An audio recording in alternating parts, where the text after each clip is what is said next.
Gamit tayo ng pork. Gugawa tayo ng menudo.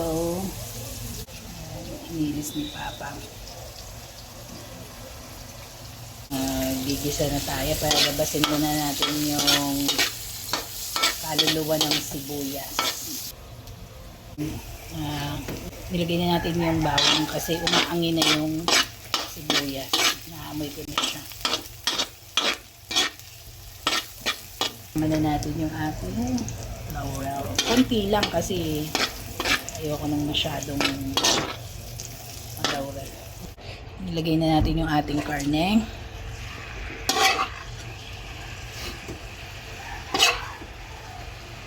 Hirap mag-video ng isang kamay nakahawak sa south na isang kamay nakahawak sa chance. Yan ang mga B. Yan talaga for the content. Diba? Yung ating karne minarinate natin yan sa toyo, paminta at saka sa pickles. Nilalagyan ko na ng pickles kasi gusto kong minudo yung karne niya. Asin. Ayun! Ang tagahilis natin ng ingredients ay si Papa.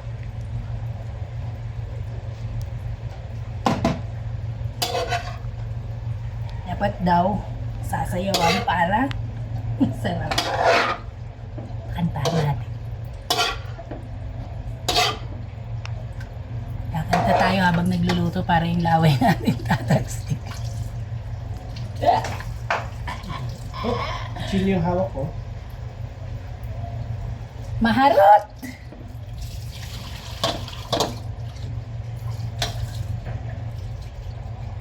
Nilagay ko dito. Yan, ginisa natin yung ating karne sa sibuyas, bawang at saka laurel.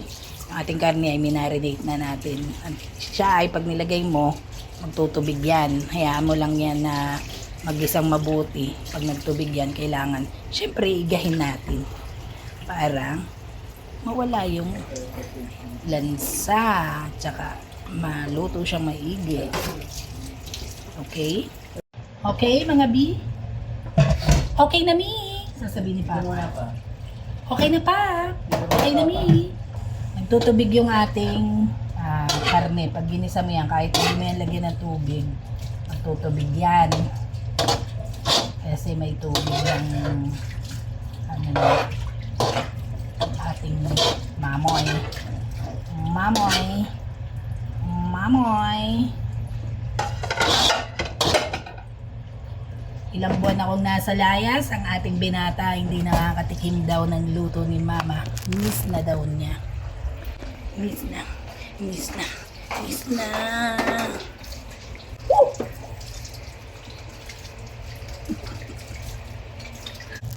Ang pagluluto daw, kanya-kanyang technique. Sabi, totoo naman eh. Iba yung luto nyo, iba yung luto ko. Diba?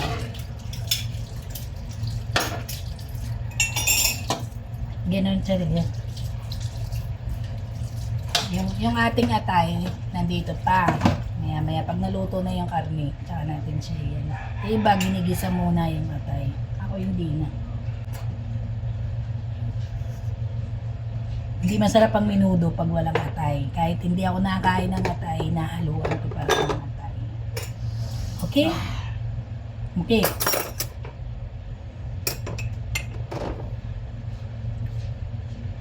Sayawan.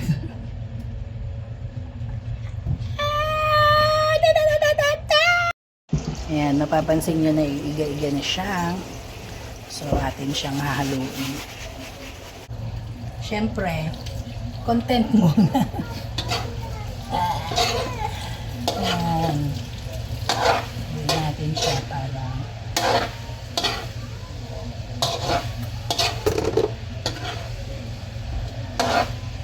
yung minudo natin, hindi katulad ng iba, meron pang garbanzos, may green peas. Hindi na kasi ano lang naman to eh.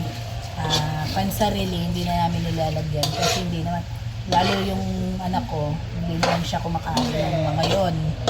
So, less ingredients. Ang menudo kasi napaka magarbo. Kaya gusto natin kumain ng menudo, pansarili na same din naman ng lasa. Hindi natin lalagyan ng mga ganong ingredients. Tapos, lalagyan ko ng kaunting bell pepper para umamoy. Umamoy bell pepper na siya. Kasi hindi natin pwedeng agad ilagay yung bell pepper. Usually sa huli nilalagay yun. Kasi nga, ito naman okay lang na malabsak siya. Para yung karne natin habang ginigisa natin, maglalasa na siya ng bell pepper. Yung iba piniprito na una.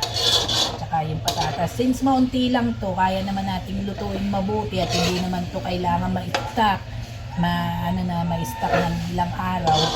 Hindi, yung iba kasi pag maramihan ang niluto, napapanis yung menudo. Kaya unang piniprito ng hiwalay yung kanilang patatas at tsaka carrots. Ngayon tayo, hindi. Pero yung iba, ganun din sa sa atay. Ngayon ako hindi na. Hinahalo ko na yung atay pagka yung nagisa ko na yung karne, kagaya niyan, gisado na yung karne. Hinahalo ko na yung atay ko. Atay ng baboy. Okay? Okay. Meron akong pasas, pero hindi ko siya, maunti lang yung pasas ko, pero hindi ko siya ilalagay lahat kasi maggagawa ako ng fruit salad. Fruit salad hindi buko salad. So yung kalahati ihahalo ko doon para lang magkaroon ng pasas yung menudo ko. Dito yung kalahati.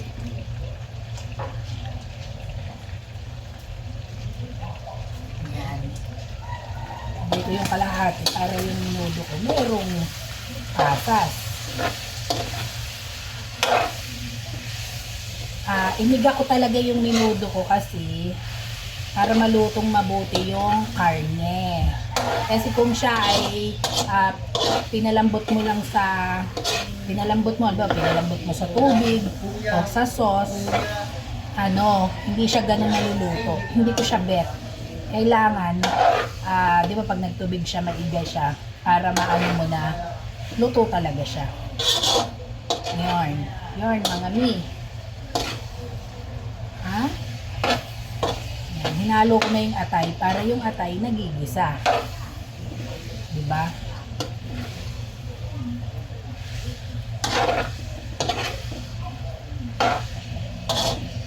Tapos yung pinag-marinatan, isasama na natin dito. Kasi meron pa siya dito yung liquid. Toyo lang ha.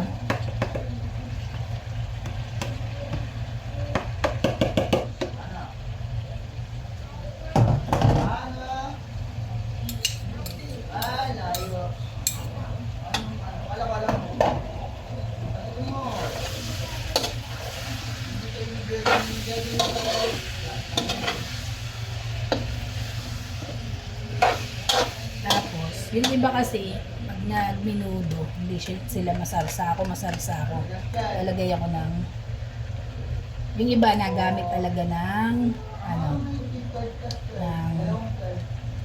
nagamit talaga sila ng kamatis.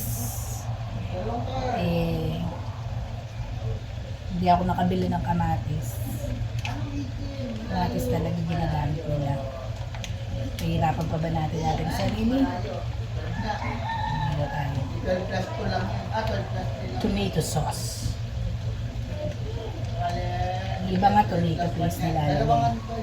Pero ito yung kinamulatan ko. Pinamana sa akin to ni Alan. Kapatid ko.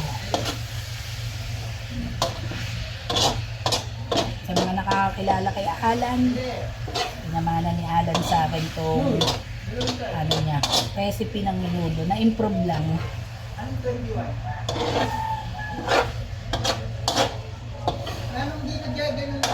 mga nakatikim ng minudo ni Alan, ito yon. Okay?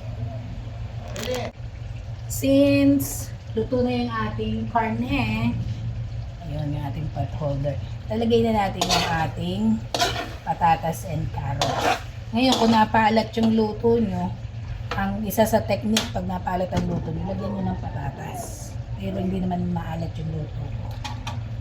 Kasi ang patatas yan, nag-absorb yan ng ng alat.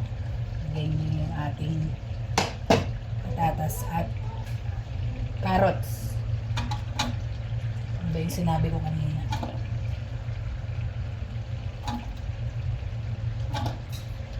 Para maluto siya. Kaya maunti lang naman yung niluto natin. Hindi natin kailangang lutuin ng hiwalay. Diba? Huwag maging maselan. Diba? Oh, hindi ganyan. Ganito, ganyan. Wala yun. Bahala kayo dyan.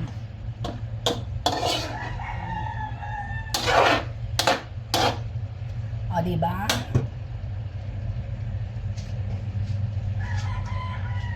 Tapos yung ating hotdog, ano siya, makakapal yung gusto ko kasi malalaki yung karne natin. Yung iba kung maghilis ay paslan, pang sopas yun. So, ito ay pa ganyan.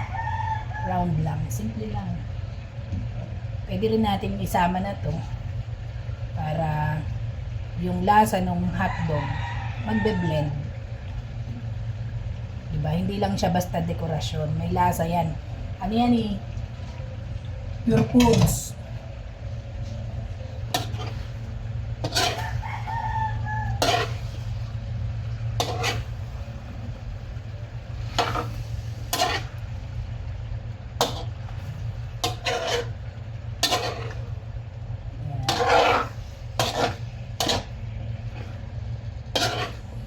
Wala ka magiging problema dyan kasi yung karne mo lutong-luto. Hindi siya hilaw. Kaya wala kang magiging problema sa kalalabasan ng yung ulam.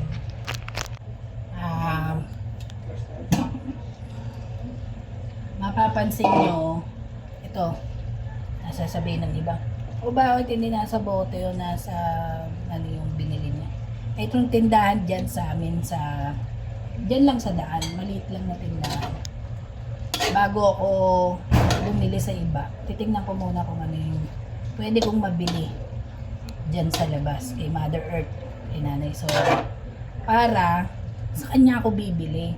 Kasi nagne-negosyo siya. Pwede nating nagne-negosyo siya. Pwedeng matulungan natin siya sa ganung paraan. Maliit na tindahan. Doon tayo bumili. Eh, wala siya nasa bote. Di ganito. Diba? Naglalagay ako ng ketchup kasi gusto ko makulay. Para makulay yung ating menudo. Pwede na nating ilagay yung ating bell pepper. So, ano yan? Green and red. Kasi, iniiga-iga na yung ating sabaw. Yung ating liver spread, maya-maya natin nilalagay kasi kapag nilagay na natin yun, lalapot agad. Doon na minsan nasusunog na ilalim, hindi pa luto yung iyong ibang ingredients. Okay?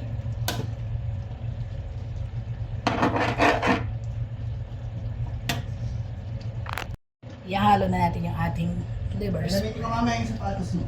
Oh. Hinalo mo yan. Lalapot.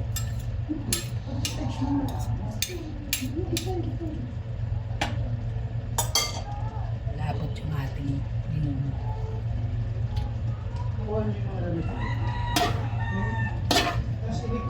Kailangan halo ka na ng halo.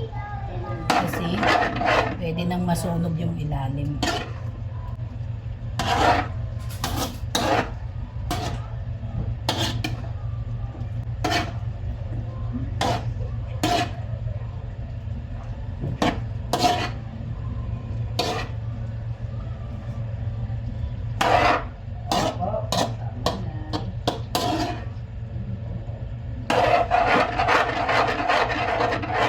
And that's what you call menudo. Babush!